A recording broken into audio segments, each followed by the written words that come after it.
Erev Tov, and welcome as we continue this journey of counting the days from Pesach to Shavuot,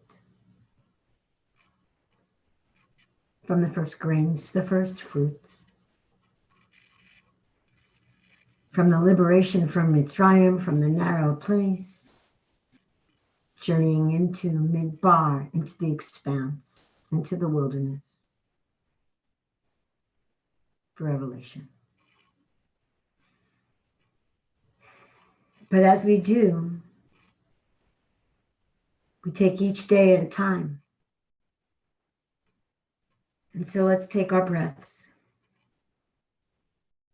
grounding ourselves in the present moment, in the here and now,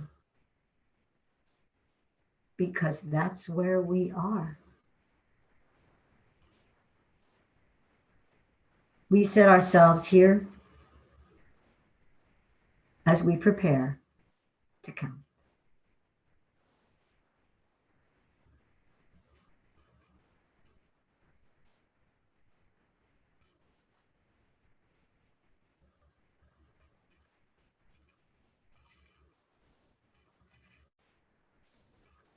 And so we bless. Baruch atah Adonai, Eloheinu melech ha'olam, asher kitshanu b'mitzvotav v'tzivanu, al sefirat ha'omer. Blessed are you, Adonai, our God, sovereign spirit of the universe, who brings us holiness with the mitzvot and connects to us with the counting of the Omer. Hayom, Shiva ve'esrim yom, shehem shlosha shavuot v'shisha yamim ba'omer. Today is 27 days, which is 3 weeks and 6 days of the Omer. Yesod Shebenetzach, a day of foundation in a week of perseverance.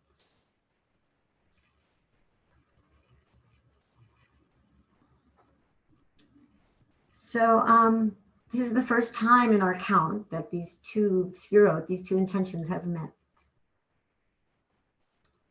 And as we take, in this week of perseverance, we now drop in Yesod, foundation. I was thinking actually that in some ways they contradict each other. Because we've been talking all week, perseverance is about looking forward, about moving through, about getting through. But there's movement in there. And foundation feels, it's got an aspect of rootedness of it. And so what happens when you drop the rooted foundation into the moving perseverance? How does that work?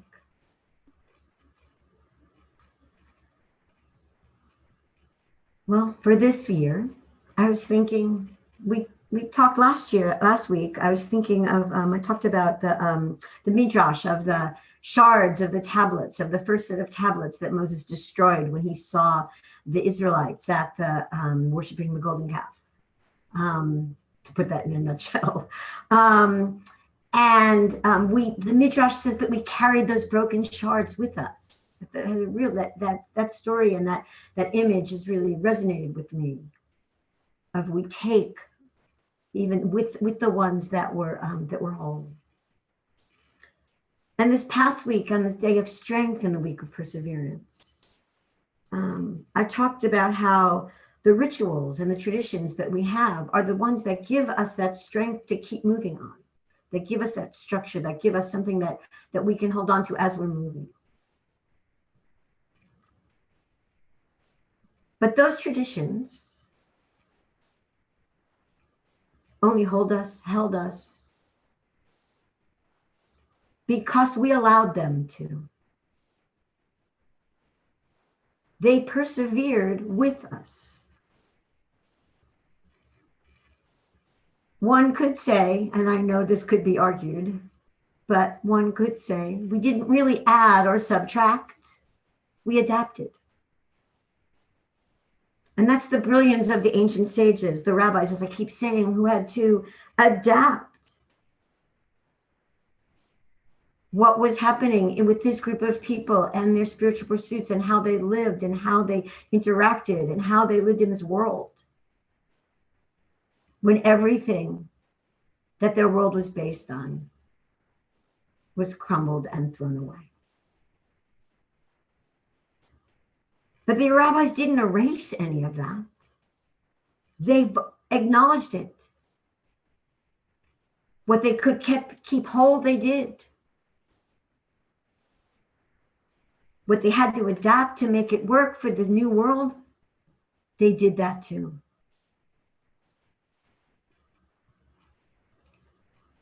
And I do believe we're in that place right now. I believe we were moving there before this pandemic struck the world. And now we've just been pushed into it. There is no denying that things have changed and will need to change. But wherever we go and however we find the ways to persevere, we will take our traditions and our memories with us because they are our foundation.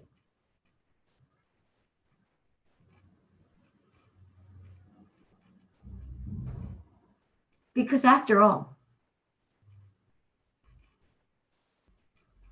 no matter how far we go in time, no matter where we go in space, no matter where we live in this world,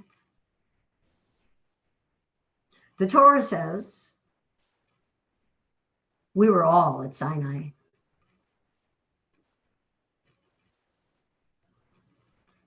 Erev Tov, Laila Tov. And I'll see you as we take our next step tomorrow.